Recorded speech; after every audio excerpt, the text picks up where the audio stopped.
Hi viewers, welcome back to our channel. So ఈరోజు మన వీడియోలో ఏంటంటే మష్రూమ్ కర్రీ అయితే ట్రై చేయబోతున్నాం. ఇంకా మష్రూమ్ అంతా కూడా క్లీన్ చేసి పెట్టుకోవాలి. అలాగే ఒక పెద్ద సైజు ఎర్రగడ్డ కూడా కోసి పెట్టేసుకోవాలి.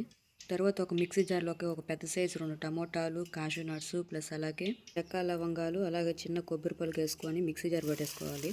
తర్వాత బాండలు పెట్టేసి అంత నూనె వేసి ముందుగా చెప్పినట్టుగానే చెక్క లవంగాలు కొన్ని వేసుకొనేసి ఈ తరిగి పెట్టేసుకున్న మొత్తం ఎర్రగడ్డలన్నీ కూడా వేసుకొని బాగా దోరగా వేయించుకోవాలి.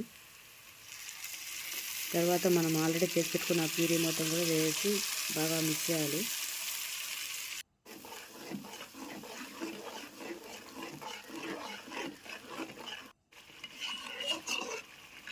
సో వీడియోలో చూపిస్తున్నట్టుగా నూనె అంతా పైకి తెల్లే విధంగా మనము మిక్స్ చేసుకుంటూ ఉండాలి.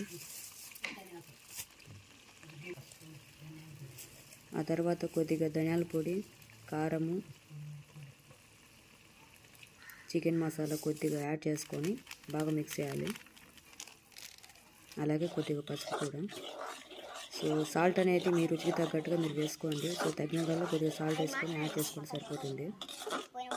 అన్నీ బాగా మిక్స్ చేసిన తర్వాత ఒకసారి నూనె బాగా పైకి తెల్లేటట్టుగా అయిపోయిన తర్వాత మనము ఆల్రెడీ క్లీన్ చేసి పెట్టుకున్న మష్రూమ్ అయితే యాడ్ చేసుకోవాలి.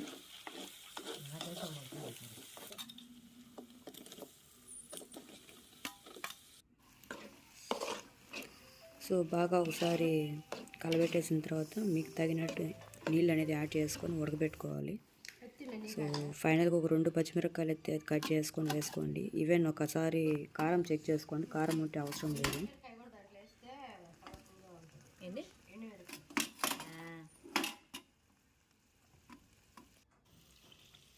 సో వాటర్ అనేది యాడ్ చేసుకునేసి మీకు తగినన్ని. సో గ్రేవీ అనేది ఎక్కువగా అంటే కొద్దిగా వాటర్ ఎక్కువ యాడ్ చేసుకోండి, లేదంటే కొన్ని వాటర్ యాడ్ చేసుకొని సరిపోతుంది. సో ఈ కర్రీ అనేది మోస్ట్లీ బటర్ నాన్ కానివ్వండి లేదా చపాతీలోకి అయితే చాలా బాగుంటుంది. ఈవెన్ రైస్లోకైనా బాగుంటుంది, బట్ ఈ చపాతీ రోటీలకి అయితే టేస్ట్ ఇంకా బాగుంటుంది. సో లాస్ట్గా కొన్ని క్యాషూ నట్స్ అయితే యాడ్ చేస్తున్నాము.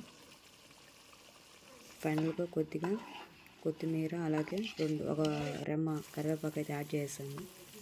సో ఇంతేను. ఆ నూనె అంతా కూడా పైకి తెల్లిన తర్వాత ఉప్పు చూసుకొని కాస్త ఏమైనా తగ్గితే వేసుకోండి, సరిపోతుంది. సో చాలా ఈజీ ప్రాసెస్. మన వీడియో కానీ నచ్చినట్టయితే సబ్స్క్రైబ్ చేయండి. Thank you for watching this video.